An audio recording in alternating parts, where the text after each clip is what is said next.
Invitarles a Hebreos capítulo 11. Y es un capítulo que ha sido conocido como los héroes de la fe. Nos habla de los héroes de la fe.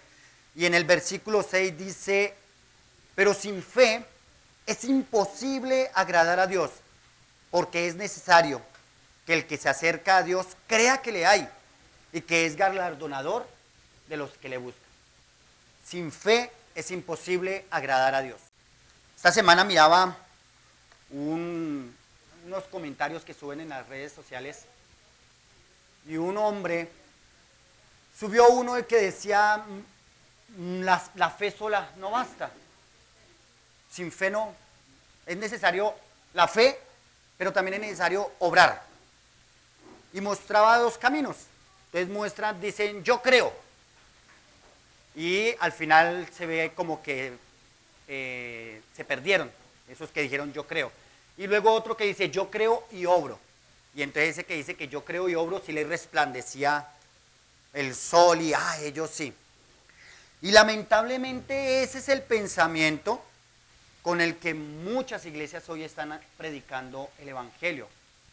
Sí, es necesario, sí, la fe, pero usted también tiene que poner su granito de arena.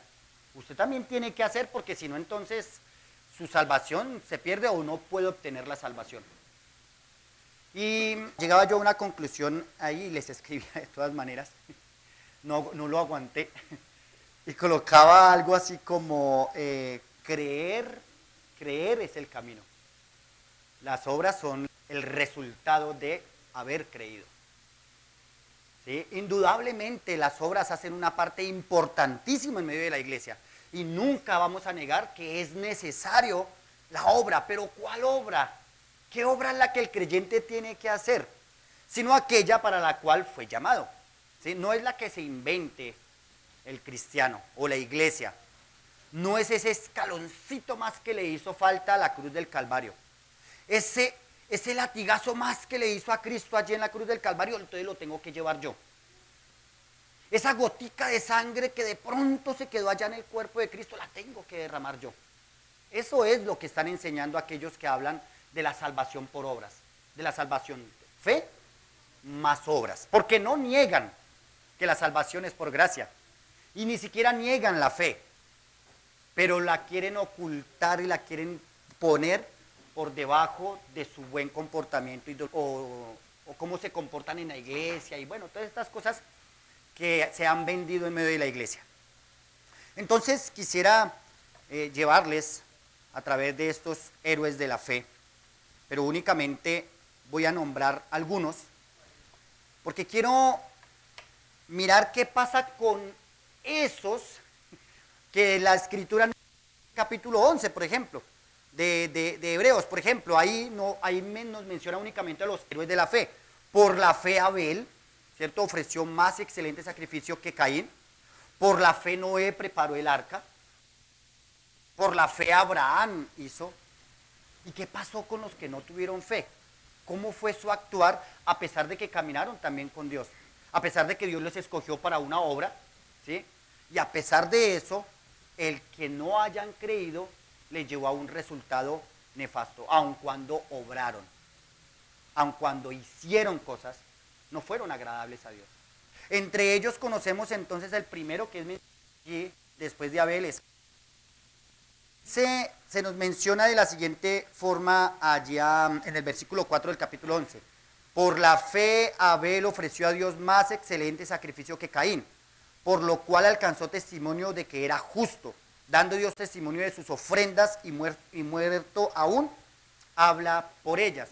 Y nos dice que la excelencia del sacrificio de Abel no nos lleva a pensar en la obra, nos lleva a pensar en la fe. Dice por la fe, y es lo que está por encima de lo que hizo Abel. Algunos han dicho, no, lo que pasa es que Caín dijo, yo voy a llevar lo más malo que encuentre, lo peorcito, y va a llevarle eso ahí a Dios. No, esa no fue la intención de Caín. Dice que él llevó del fruto de la tierra, no fue algo que él haya hecho en sí, fue el fruto de la tierra. ¿Y ustedes se imaginan el fruto que producía la tierra en el Edén? O sea, si estas tierras del Quindío producen un café excelente, aparte de que ya ha sido tan contaminada esta tierra, y aún así producen unas yucas que usted dice, wow, ustedes se imaginan los frutos que Caín llevó de la tierra, espectaculares, pero no venían precedidos de la fe, no fueron conforme a la fe. No es que Caín llevó cosas malas, era que malo, lo dice la escritura. ¿Y por qué causa mató Caín a Abel? Porque sus obras eran malas. Sus obras eran malas. Desde lo que presentó allí, dice Dios que no vio con agrado la ofrenda de Caín. Porque no venía por fe. ¿Y qué es fe? Sino creerle a Dios. Porque hoy tenemos una confusión muy grande acerca de la fe. A veces creemos que fe es cerrar los ojos y decir, ay, yo sé, Diosito lindo, yo sé que no va a llover hoy. Y entonces como que nos llenamos de una fe mística por allá, yo sé que Diosito me va a ayudar a ganar el examen. Y no estudio, pero Diosito me va a ayudar a ganar el examen. Eso es una fe mundana que no agrada a Dios. Cuando pensamos en la fe, pensamos es en lo que dijo Dios y que el que actuó conforme a la fe, actuó conforme a las palabras de Dios. Por eso, Noé, él y su familia se salvaron. Porque él puso por delante la fe y él dijo, Dios me dijo que hiciera un arca así, así, así. Y la hizo así, así, así. Él no dijo, y no, pero ¿qué tal que no quepamos? Y es que son muchas especies. Él no mandó la filosofía de su cabeza como pasa hoy. Hoy en día quieren venerar arca chiquitica y eso es imposible que los animales hubieran cabido ahí. Eso no se puede, porque el hombre no entiende que no se trataba del arca, sino se trataba del que dijo que los iba a salvar en esa arca. No importa si tenía un piso, 2 pisos, 3 pisos, si hubiese sido de 200 pisos. No se trataba de la cantidad, de la capacidad del arca, se trataba de la capacidad del que prometió que iba a salvarles. A él, a sus hijos y a las mujeres de sus hijos. Pero la filosofía, la ciencia y el mundo nos quiere hacer ver a un Dios incapaz. A una viejita alguna vez le dijeron que eso era mentiras, que a Jonás se le hubiese un gran pez. Eso no se puede, no hay posibilidad de que eso suceda. Y les mencionaban la clase de animales grandes, que su garganta es tan pequeña que por ahí no puede entrar una persona. Bueno, un montón de cosas le querían dar. Y la viejita dijo, ay, yo no sé. Lo único que yo sé es que si la Biblia dijera que Jonás fue el que se comió al pez, yo le creo. Que se trataba era de lo que Dios dice, no de lo que podría llegar a suceder. Eso es imposible. No se trata de eso.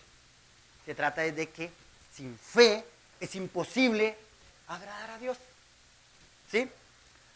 Y entonces, hay un hombre que he visto actuando allí, que es, podríamos decirlo, será como el ejemplo perfecto de obras, y es el rey Saúl.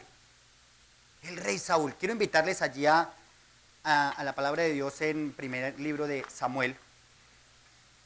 Primer libro de Samuel. En el capítulo 10, diría que es un resumen muy rápido de lo que es la vida de Samuel, ¿no? Samuel es de la tribu de Benjamín. Y él se reconoce como que él es de una tribu de las más pequeñas y sale de una familia muy pequeña. Así arranca Saúl. Y es reconocido por el pueblo cuando ya él va a ser ungido. Él va a ser reconocido como un hombre que está por encima de la estatura de su ciudad, o sea, un hombre hermoso, grande. Y entonces el pueblo lo quiere nombrar a él. En Samuel se nos dice cómo el mismo Samuel se enoja con el pueblo. Y dice, ¿cómo es que ustedes están pidiendo rey, siendo que Dios ha sido el rey para ustedes siempre? Eso es lo que expresa allí Samuel. Sin embargo, el profeta, la palabra de Dios, unge a David como rey. Gracias. Algunas cosas muy interesantes que yo veía cuando él estaba hablando antes de ungirlo. antes de ni siquiera ponerlo como rey, él le comienza a decir que van a comenzar a ocurrir en su vida una serie de acontecimientos que iban a venir y se los iba a contar antes de que sucedieran. ¿Sí? Que unos hombres iban a salir al encuentro, que las asnas que estaba buscando ya habían aparecido, que ya no se preocupara más, que iba a estar entre los profetas porque él iba a profetizar, y eso se lo declara el profeta antes de que suceda. Y luego le dice, allí en el capítulo 10, versículo 7, dice, y cuando te haya sucedido estas señales, haz lo que te viniere a la mano, porque Dios está contigo. Luego bajarás delante de mí a Gilgal. Entonces descenderé yo a ti para ofrecer holocausto y sacrificar ofrenda de paz. Espera 7 días hasta que yo venga a ti y te enseñe lo que has. ¿Sí? No es que Saúl no haya recibido una revelación de parte de Dios de que Dios estaba con él.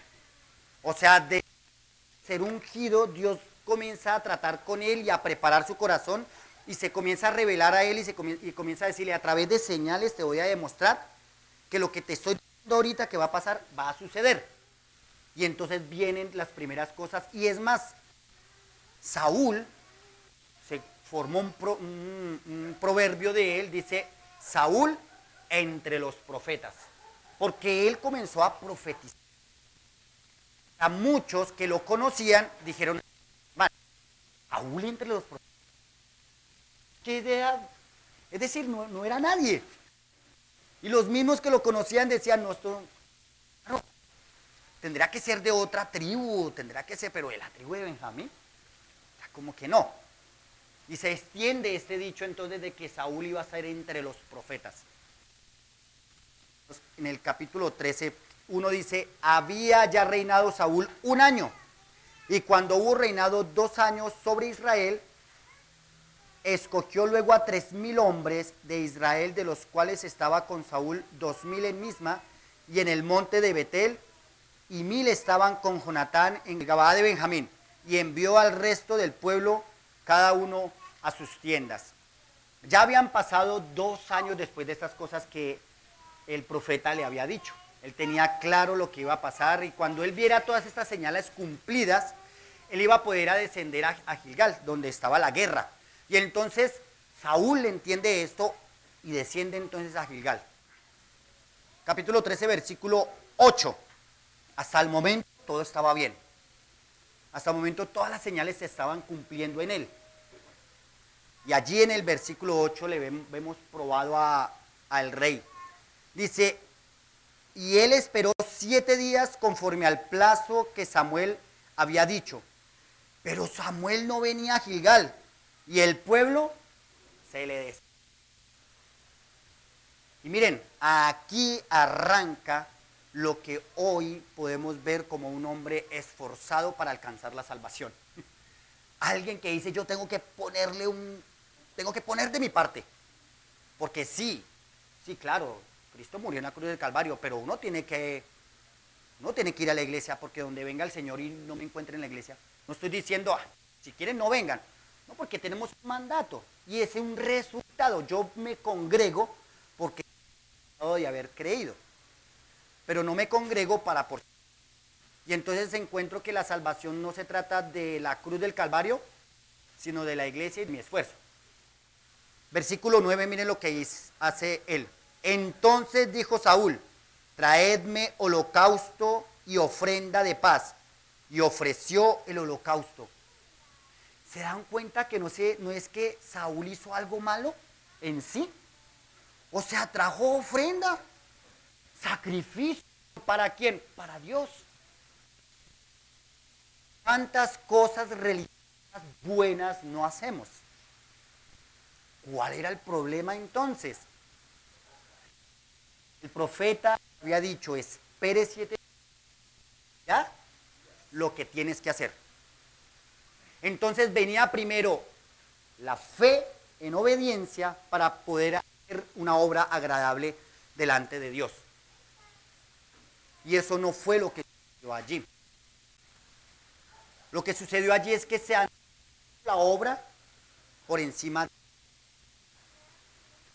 que no se trataba de que él no le fuera a ser obediente a Dios. No se trataba de que él no fuera a ser obediente, es decir, en su cabeza no estaba que él no debería de ser obediente. No, yo tengo que ser obediente, eso es lo primero. Y yo, ¿qué hay que hacer para ir a la guerra primero? Hay que hacer el sacrificio. Yo se lo escuché al profeta. El profeta dijo, hay que hacer ofrenda, hay que hacer sacrificio. Ah, no, hagámoslo. La obediencia primero. Pero no estaba la obediencia primero. Estaba la fe, porque sin fe es imposible agradar a Dios. Dios le había demostrado al rey que él iba a reinar y que él iba a acabar con sus enemigos. Saúl, versículo 10. Cuando él acababa de ofrecer el holocausto, he aquí Samuel que venía, y Saúl salió a recibirle para saludarle. Ofrece el sacrificio y levanta la cabeza y, ay, hola. Uy, yo pensé que no iba a llegar nunca. El desespero de ese último día es que muchas cosas habían comenzado a acontecer, ¿cierto? Se le estaba desertando la gente. Vieron a los que venían contra él, era mucho pueblo. Y entonces él comenzó a desesperar. Versículo 11 dice, entonces Samuel dijo, ¿qué has hecho? Y Saúl respondió, porque vi el pueblo que se me desertaba y que tú no venías dentro del plazo señalado y que los filisteos estaban reunidos en Mismas, me dije, ahora descenderán los filisteos contra mí a Gilgal, y yo no he implorado el favor de Jehová. ¿Qué dice? Me esforcé, porque yo sí merezco ir al cielo, porque yo sí voy cada 8 días a la iglesia, porque yo sí doy la ofrenda y el diezmo, yo sí me esfuerzo. Usted no, porque usted no hace. Eso es lo que se ha vendido lamentablemente en un pseudo evangelio hoy. Y no he implorado el favor de Jehová, pues no he ofrecido el holocausto. Versículo 13 dice, entonces Samuel dijo a Saúl, locamente has hecho. No guardaste el mandamiento de Jehová tu Dios, que él te había ordenado, pues ahora Jehová hubiera confirmado tu reino sobre Israel para siempre. Locamente has hecho. ¿Y por qué locamente hizo? Porque no creyó. No creyó. Él no fue que no haya hecho una obra, pero la obra que él hizo no fue agradable al Padre, porque no venía de fe. ¿Qué le pasó a Adán y Eva allí? ¿Por qué comieron del fruto del conocimiento del bien y del mal? Porque no creyeron. Algunos consideran que el hecho de que ellos no hayan creído no era tan grave, sino que lo grave es que desobedecieron. ¿Pero por qué desobedecieron? Porque no creyeron. Si la palabra de Dios dijera que no creerle a Dios no es pecado, uno diría, bueno, no hay problema. Pero si fe es imposible agradar a Dios. Y por eso uno lee el Evangelio de Juan, y usted en el Evangelio de Juan, lo primero que va a encontrar es el que cree. Que cree. Para todo aquel que en él cree, no dice el que obedece. Porque Dios le está enseñando el camino correcto al creyente. Le está diciendo ahora es, cree que ahora tengo unas obras para que hagas. Pero primero, ¿qué? Cree. Porque de religiosos está lleno el mundo. Que hacen. Y hacen muchas obras. Hacen obras de misericordia. Hacen mercados y les dan a los pobres. Mucho hacen hasta para vender. Porque quieren tener un peldañito a la presencia del Señor. Pero como no es por obras, sino es por fe. Versículo 14 entonces nos revela algo impresionante del profeta. Mas ahora tu reino no será duradero. Jehová se ha buscado un varón conforme a su corazón, al cual Jehová ha designado para que sea príncipe sobre su pueblo, por cuanto tú no has guardado lo que Jehová te mandó. Sabemos que en primera instancia habla del rey David. Habla de David, en este caso porque rey todavía no era. Ni lo reconocían por ahí tampoco. Y sabemos que habla de este hombre que era un hombre conforme al corazón de Dios. Dios establece a David como un hombre conforme al corazón de Dios. Pero no fue perfecto en todos sus caminos. Y su reino no quedó con él murió. Eso nos lo expresa también Pedro en Hechos capítulo 2. Y él le dice a los israelitas, ¿se os puede decir que el patriarca David, su tumba está hasta ahí? Y ellos tienen el testimonio de que él está muerto. Dice, pero entonces ese hombre conforme al corazón de Dios es nuestro Señor Jesucristo. Cuando él fue bautizado, una voz del cielo vino y dijo que este es mi Hijo amado en quien tengo complacencia. Este es mi Hijo amado.